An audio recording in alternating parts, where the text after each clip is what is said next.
மகா சொல்றாங்க அவங்க அம்மா கோடீஸ்வரி கிட்ட, கௌதமையும் விஜயும் வச்சு பார்த்தா சூர்யா எவ்வளவோ பரவாயில்ல தானேம்மா.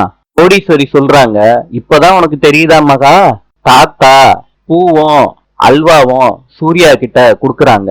பேராண்டி, எப்படியோ குழந்தை சத்தம் கேட்டே ஆகணும். இத சூர்யா வாங்கிக்கிட்டு பெட்ரூமுக்கு போறாரு. போன் பேசிக்கிட்டு இருந்த மகா எந்திரிச்சிடுறாங்க. சூர்யா சொல்றாரு, எனக்கு தூக்கம் வருது, நான் தூங்க போறேன் அப்படின்னு படுத்துடுறாரு. மகா சூர்யாவை கூப்பிடுறாங்க, நெளியிறாங்க. சூர்யா இத பார்த்துட்டு ஆச்சரியப்படுறாரு. சூர்யா, பூவும் அல்வாவும் வாங்கிட்டு வந்தீங்கல்ல, எதுக்காண்டி நீங்க ஒளிச்சு வைக்கணும் பாத்தீங்களா?